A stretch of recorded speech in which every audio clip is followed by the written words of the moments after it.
Let's walk through 3 stages of data modeling.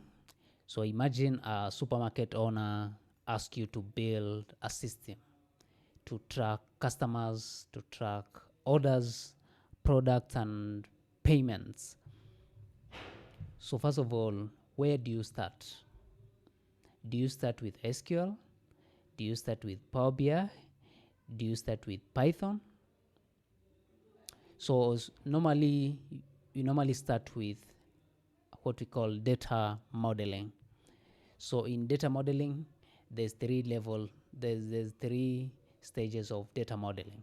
So let's jump straight to these 3 levels of data model.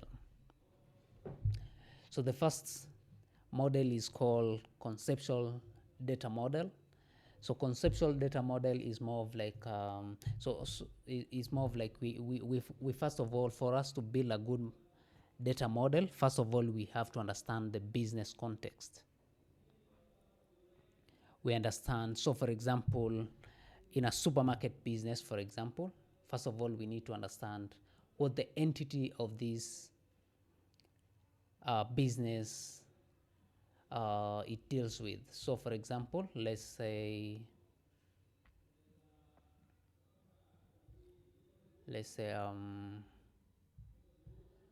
a supermarket business, a supermarket business, supermarket business,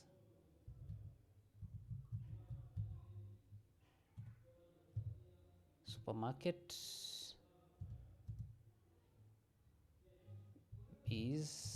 business entities. So the supermarket business, it deals with customers. Customers are the one placing orders.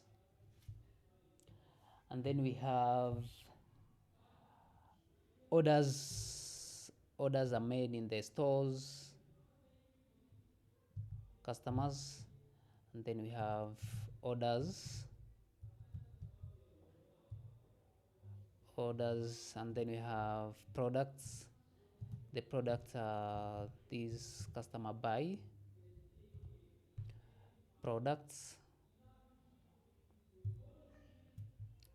And then we have also we have stores where these products are stored.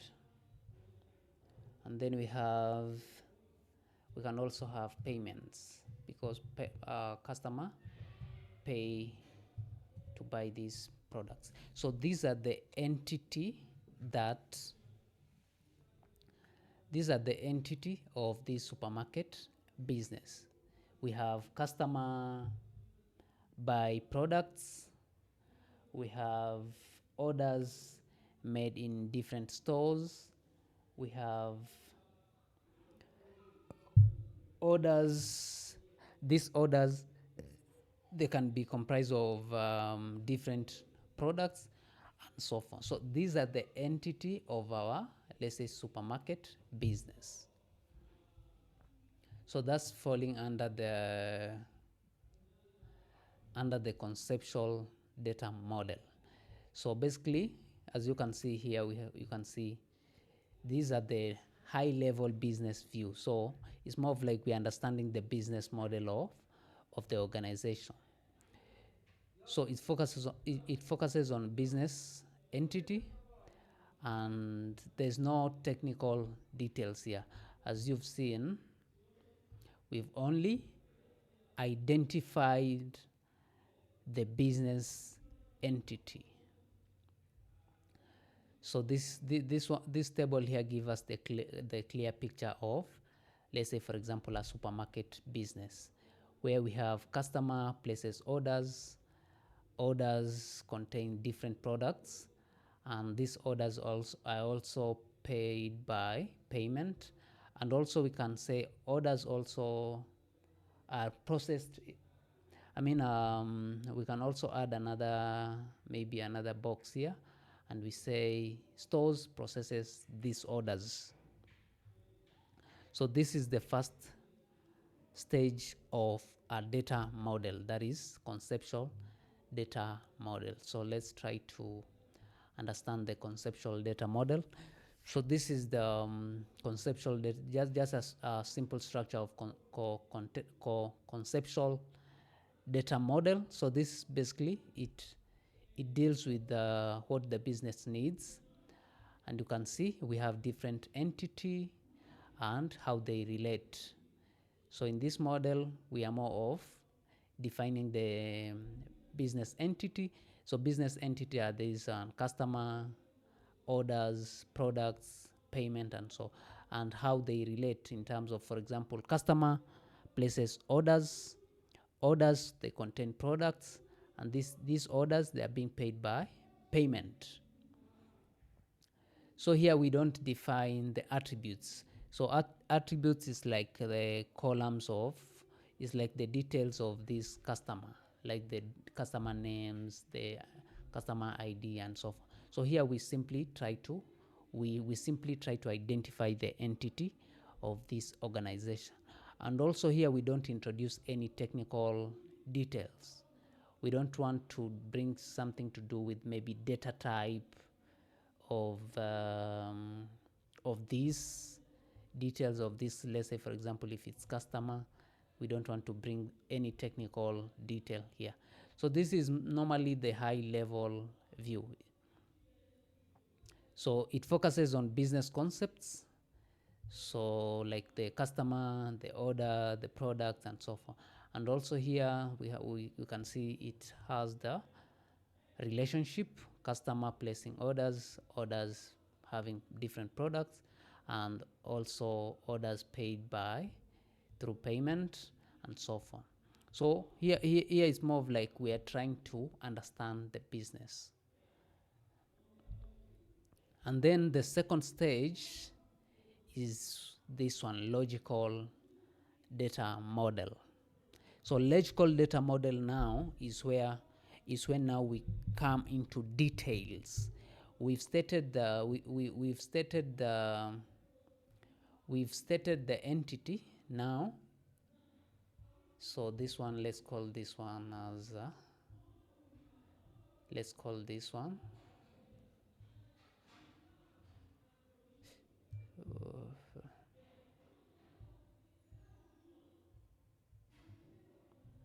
so this one was conceptual.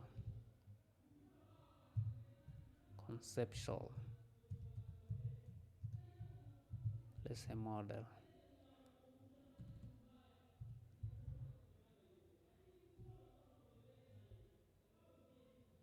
Conceptual model.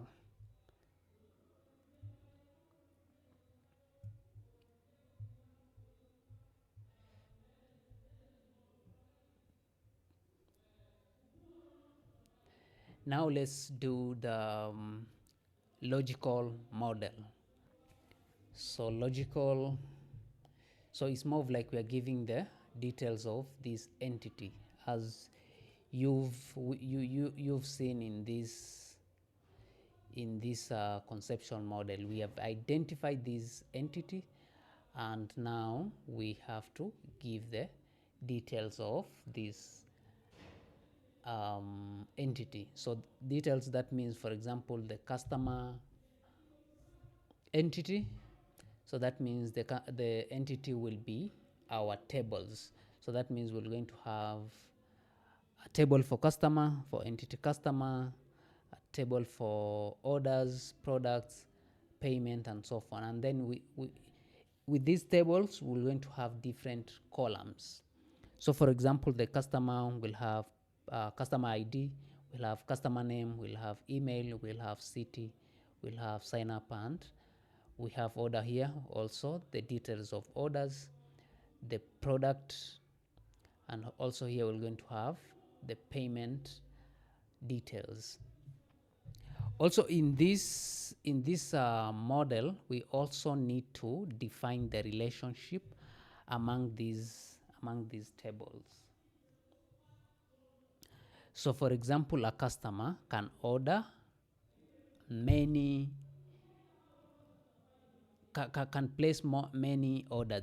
So that means we'll have to define how these two tables they are relating. So for example, customer ID, for example, customer table, how is it relating to orders table? So in that connection, we'll have to define what we call primary key and foreign key. So for example, your customer ID is the primary key, while the customer ID in this orders table is the foreign key.